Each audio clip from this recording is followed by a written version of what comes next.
বন্ধুরা, আজকের গল্পটা একটু অন্যরকম হতে চলেছে, তাই পুরো গল্পটা শোনার জন্য অনুরোধ রইল।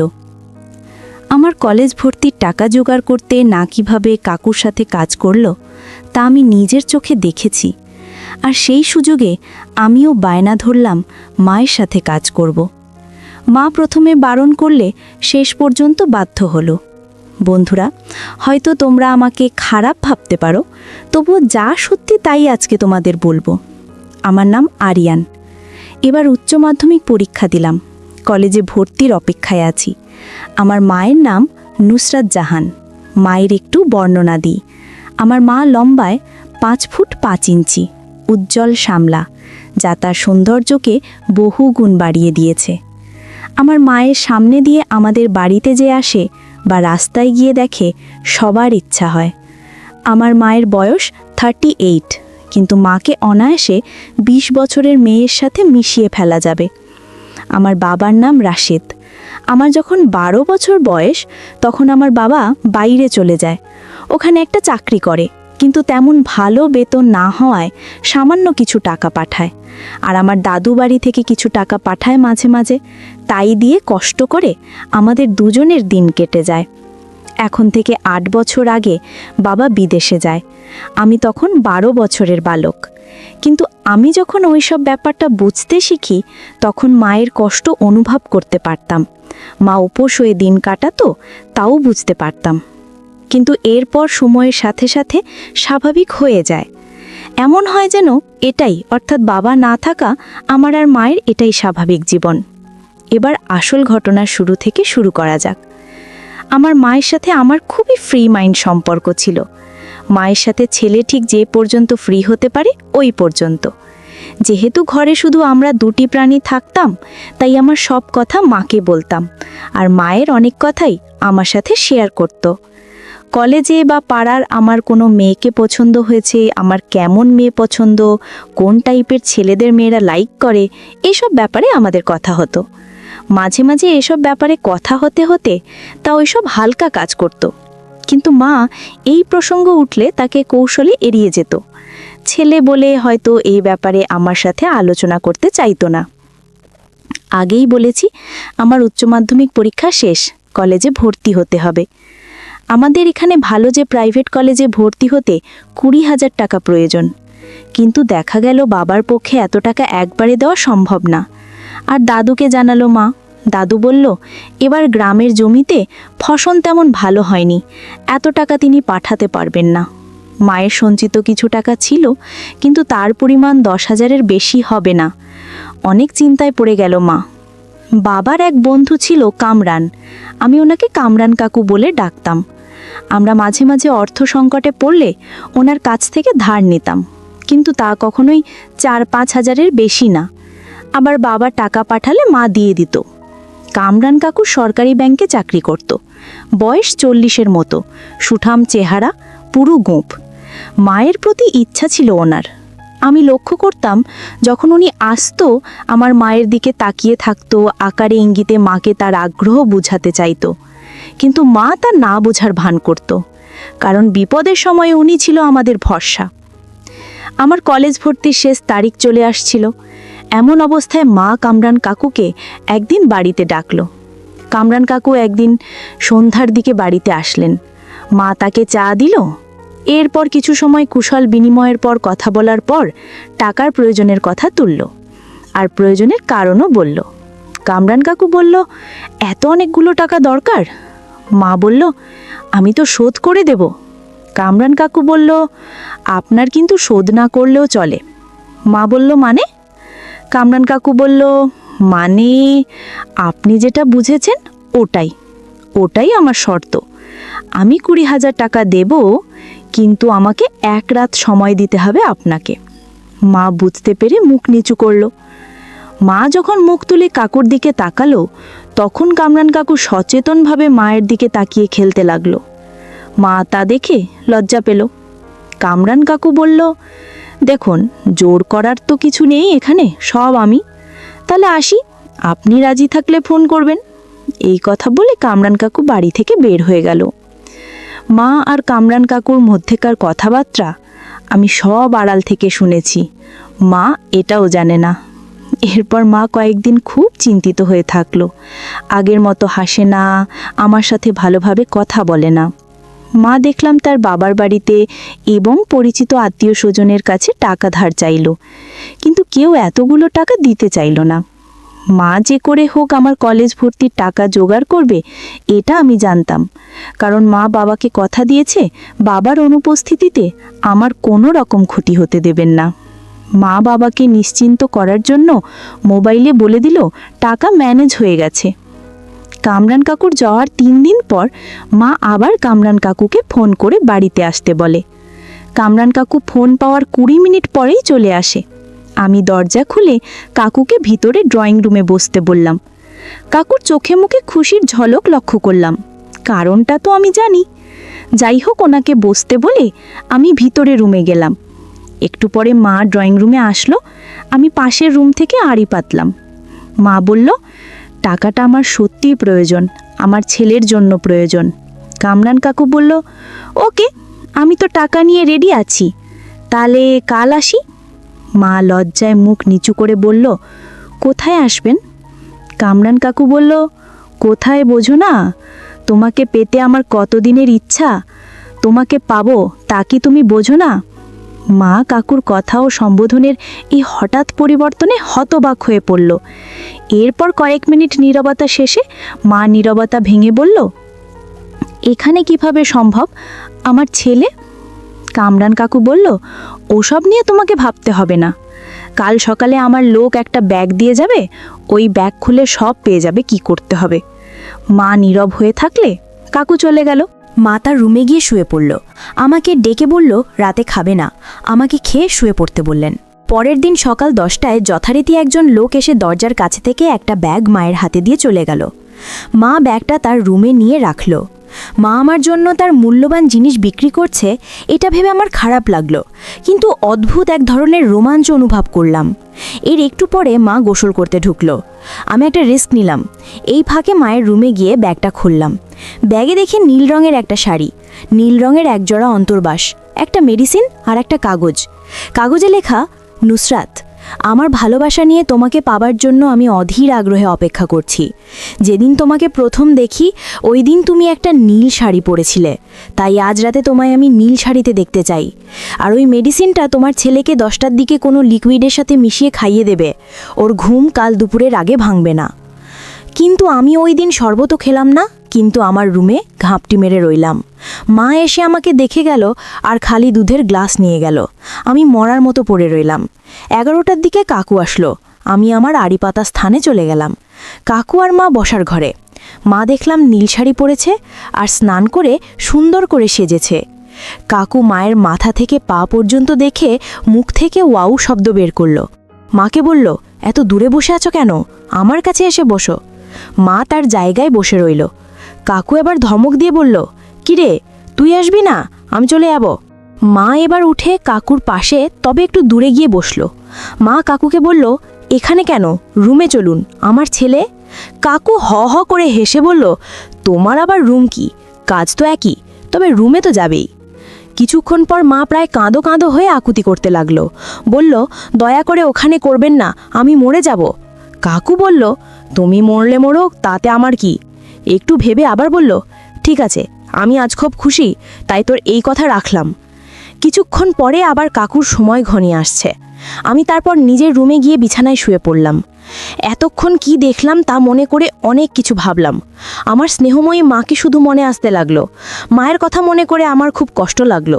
পরক্ষণে মাকে নিয়ে এসব কি ভাবছি তা মনে করে অপরাধবোধ হতে থাকলো।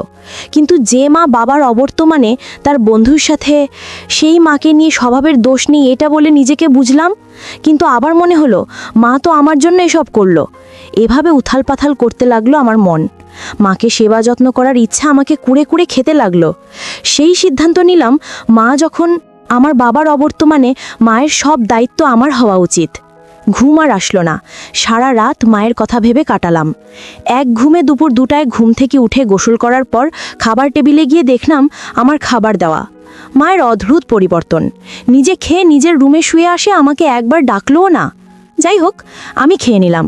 মায়ের দরজার কাছে গিয়ে দেখলাম মা আমার পিছন ফিরে ঘুমিয়ে আছে। আমি মায়ের দিকে এক মনে তাকিয়ে থাকলাম। অনেক কষ্টে নিজেকে সংযত করলাম। এভাবেই দিন কাটতে লাগলো। মা আর আগের মতো আমার সাথে কথা বলে না। আমার হাতে কাকুর দেওয়া কলেজ ভর্তির টাকা দিল। আমি টাকা কোথায় পেয়েছো এটা মায়ের কাছে জিজ্ঞাসা করলাম না, কারণ আমি তো জানি। আমি টাকা জমা দিয়ে কলেজে ভর্তি নিলাম। 3 মাস পর ক্লাস শুরু। এভাবে চলতে লাগলো। আমি লুকিয়ে চুরিয়ে শুধু মাকে দেখে যাচ্ছি আর নিজেকে নিজেই শান্ত করছি। মায়ের ঘর ঝাড়ু দেওয়া, কাপড় কাচা, ঘুম, রান্না সবই ছিল মায়ের জন্য। ইদানিং দেখি মা তার ঘরের দরজা বন্ধ করে ঘুমায়, যা আগে করতো না। আমার ধারণা মাও নিজেকে নিজে শান্ত করে, আবার অন্য কিছুও নিতে পারে। কাকুর ওই দিনের ব্যবহারে মায়ের ইচ্ছা আবার জেগে উঠেছে। এমন করে 10-12 দিন কেটে গেল। একদিন বিকেলে বন্ধুদের সাথে আড্ডা দিয়ে আমি বাড়িতে আসলাম। দুপুরের দিকে মা ঘুমিয়ে থাকলে আর আমি বাইরে গেলে আমি আর মাকে ডাকি না, তালা দিয়ে চাবি নিয়ে বাইরে চলে যাই। বেশি দূরে না গেলে এটা করি। বাড়িতে কেউ আসলে মা ফোন করে, আমি এসে খুলে তাকে ভেতরে নিই। সেই রকম তালা খুলে আমি সন্ধ্যায় বাড়িতে ঢুকলাম। ঢুকে যা দেখলাম তাতে আমার চক্ষু ছানা বড়া। মা তার রুমে ঘুমিয়ে আছে। আমার মনে হয় রুমের দরজা লাগাতে ভুলে গেছে। মা শুধু একটা নিচের পোশাক পরেছে, আর কিচ্ছু নাই। আমি একবার ভাবলাম দৌড়ে গিয়ে মায়ের কাছে যাই, কিন্তু অনেক কষ্টে নিজেকে সংযত করলাম। কিন্তু মনে মনে প্রতিজ্ঞা করলাম, আমি যদি পুরুষ মানুষ হই, আজকালকের মধ্যে আমার মনের কথা মাকে বলে দেব। এই কথা ভেবে মায়ের রুমের দরজাটা চেপে দিয়ে ড্রয়িং রুমের বেডরুমে ঢুকলাম। আমাদের বাড়িতে 2টো বেডরুম, একটা মায়ের রুমে আর একটা ড্রয়িং রুমে। গিয়ে নিজেকে ঠান্ডা করলাম। মা বুঝতেও পারল না আজকে আমার অবস্থা। পরের দিন দুপুরে খাওয়ার পর মা তার রুমে বসে একটা কাঁথা সেলাই করছিল। আমি সংকল্প করলাম, আজ হয় এসপার নয় ওসপার। আজ যে করেই হোক মাকে দিয়ে আমার কাজ করা হবে। মায়ের রুমে গিয়ে কি করে কি করব তা চিন্তা করতে লাগলাম আমার রুমে বসে। কিছুক্ষণ পরে মায়ের রুমের দিকে পা বাড়ালাম। আমি মায়ের রুমে গিয়ে মায়ের পাশে বসলাম।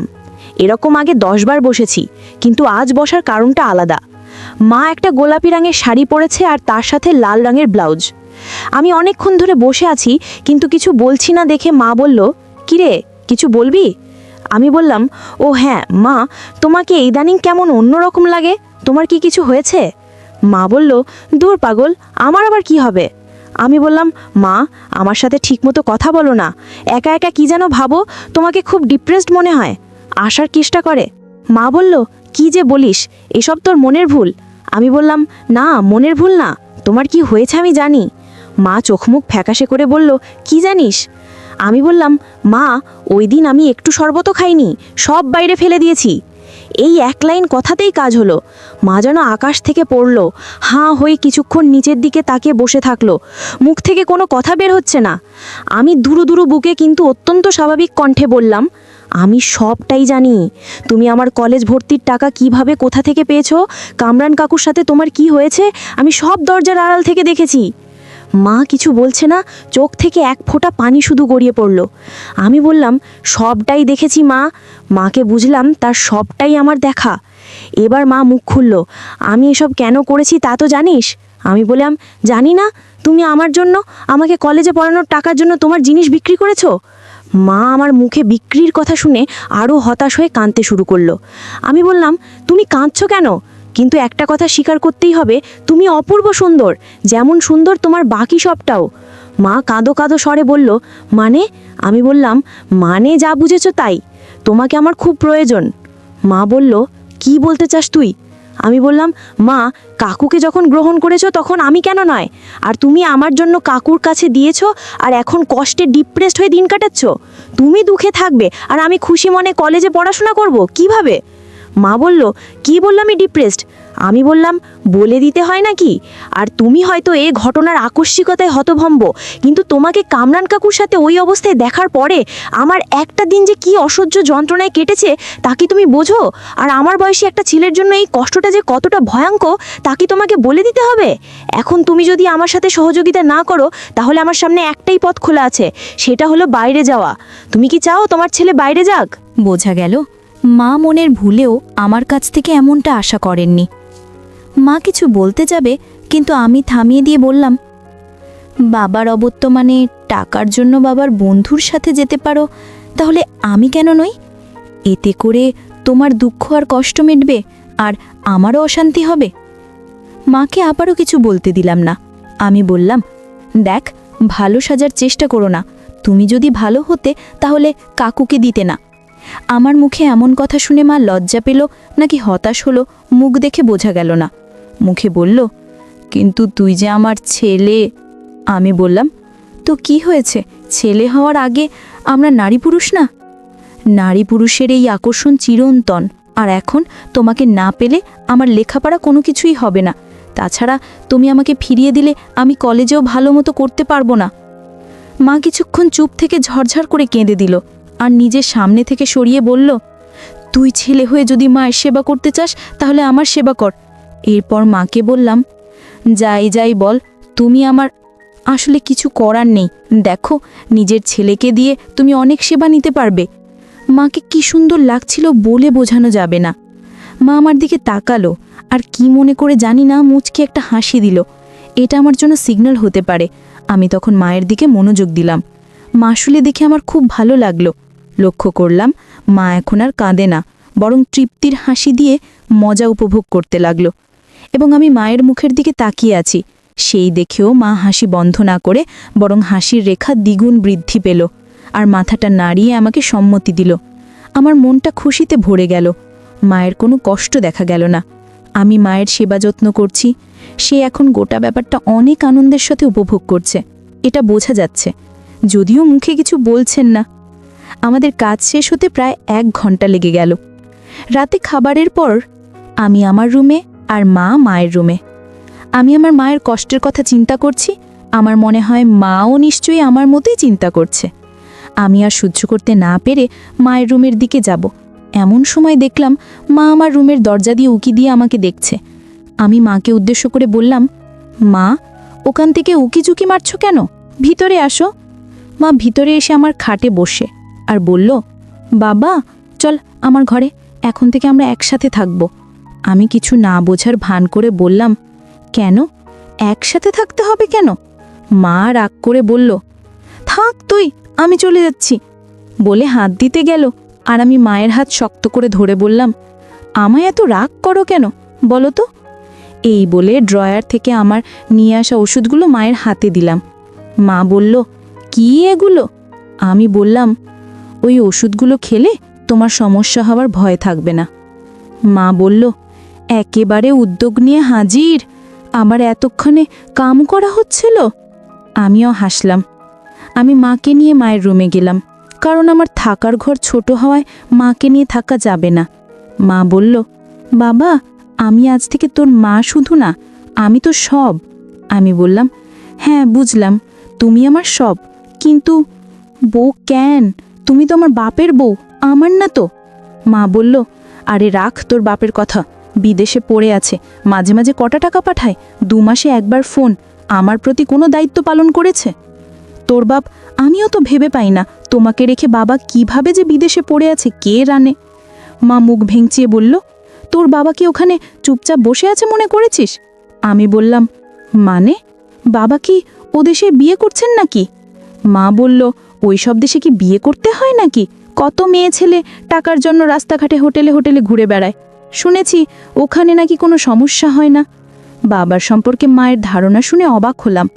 মা বলল, এখন তুই আমার স্বামী, শুধু তুই আর আমি।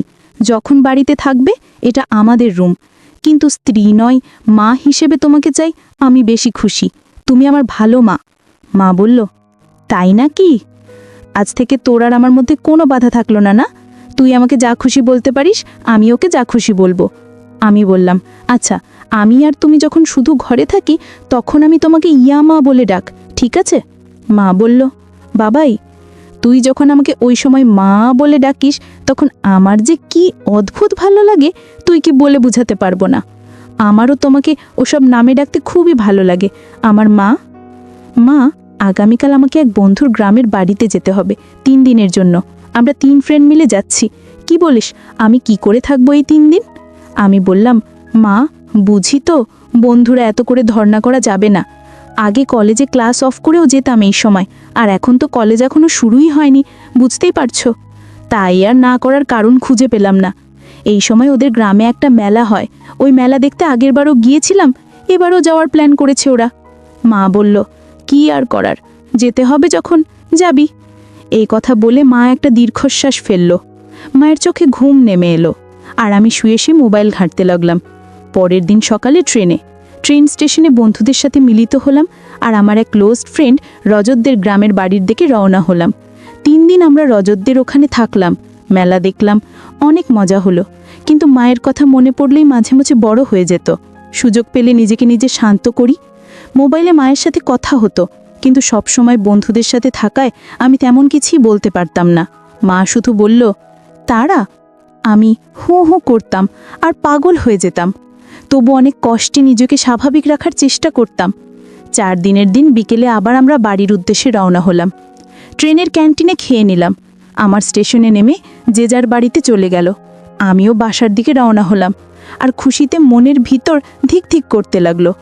বাসায় পৌঁছতে পৌঁছতে 12টা গেল। আমি বাসার দরজা নক করলে মা দরজা খুলে দিল। আমি তোমাকে দেখে ভিমরি খেলাম। খুব সুন্দর করে সেজেছে মা। কাকুর সেই নীল শাড়িটা বহুদিন পরে আজ পরেছে মা। আমি বললাম, কি ব্যাপার মা, এত সেজেছ কেন? মা বলল, কই যাচ্ছি, তুই 3 দিন বাইরে ছিলে, তাই আজ একটু ভালোভাবে নিজেকে তার সামনে পরিবেশনের চিন্তা করলাম। আমি বললাম, ওহ মা, তোমাকে আবার সাজতে হয় নাকি? তুমি তো এমনিতেই অনেক সুন্দর। মা বলল, যাই বাড়িয়ে বলছিস। এত সুন্দর হলে আমাকে আমার প্রিয় নামে একবারও ডাকলি না কেন?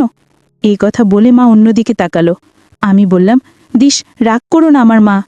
মুচকে একটা হাসি দিয়ে বলল, আমি খেয়ে নিয়েছি, তুই হাত মুখ ধুয়ে খেয়ে নে। আমি বললাম, আমিও খেয়েছি। তাহলে তুমি? আমি হাত মুখ ধুয়ে রুমে আসছি, তুমি আমাদের রুমে যাও। এই কথার পরে মা রুমে গেল। আমি হাত মুখ ধুয়ে একটা লুঙ্গি পরে আমাদের মা আর আমার রুমে গেলাম। মা উল্টো দিকে ফিরে শুয়েছিল। আমি বললাম, তাই 3 দিন কেমন ছিল?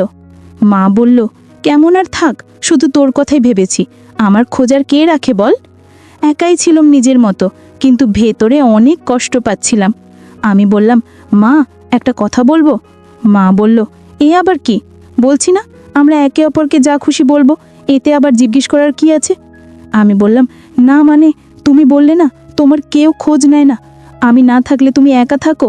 তুমি কি জানো, তুমি যদি চাও তোমার জন্য সবাই থাকবে।